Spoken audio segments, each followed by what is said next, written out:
So update on Minneapolis. Uber and Lyft are agreeable to one piece of legislature's rideshare solve, right? They're not interested to talk about money. They just bought themselves an extra 2 months. They threatened to leave in April. They then changed that to the 1st of May. Then the governing body, the legislators, saved their ass and gave them another 2 months to abuse drivers. Drivers, don't stand for this shit, man. You got to keep on protesting. You cannot let them buy 60 days. Buying them time buys them power.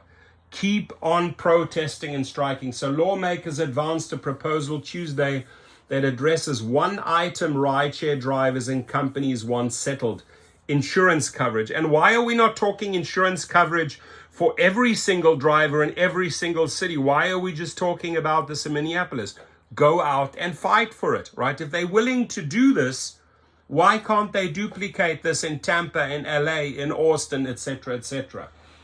Insurance coverage. As the legislature seeks a solution to a rideshare standoff, but other loose ends remain before a regulatory package gets settled. A measure that came before the Senate Commerce Committee would require companies to provide insurance for drivers.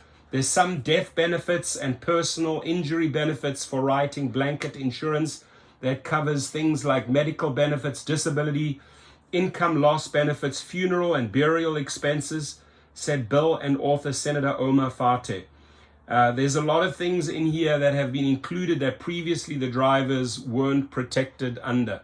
The insurance provisions were one part of a stakeholder working group that's been meeting since Governor Tim Walz vetoed a bill last year from the legislature that added a new set of protections for rideshare drivers. Now, these new set of protection for rideshare drivers should be in every single city. Other elements of the working group will come up in future legislative hearings. Right? This is not the same bill of last year, said Stephen Cooper, an attorney for the Minnesota Uber and Lyft Drivers Association. Last year, you may recall, you had people who came in front of you who had been beaten, who'd been stabbed, been shot, had family members of family members who had been killed, and there was absolutely no compensation that came to the families at all. Representatives from Uber and Lyft were in support of the small change before the Senate Commerce Committee, but stressed it's not enough for them without more provisions that address pay. It's the pay that you need to fight for. The companies delayed their planned exit from Minneapolis after city officials decided last week to push back a pay raise by 2 months. They just basically bought Uber and Lyft another 2 months. Company representatives say they can support the lower rate from the state study, but not the city's higher rate. We are working diligently to get a statewide solution that would allow these companies to operate in the state, said Uber's Joel Carlson. If this passed without further amendment, that would not be the case. The legislature has until the end of session, May 20th, to hammer out a deal. A House Majority Leader, Jamie Long, indicated last week Uber and Lyft's decision to push back their departure gives them time to get the job done. I'm confident that this will give us the time and space we need to come to an agreement by the end of the session.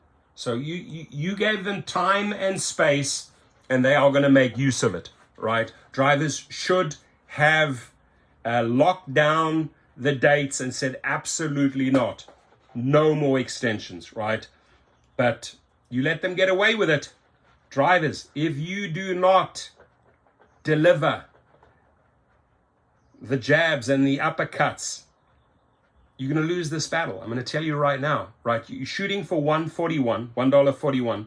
They're sticking to 89 cents. You're going to get a watered down version of 141. You'll be lucky at the end of the day if you get 95 cents to $1, right?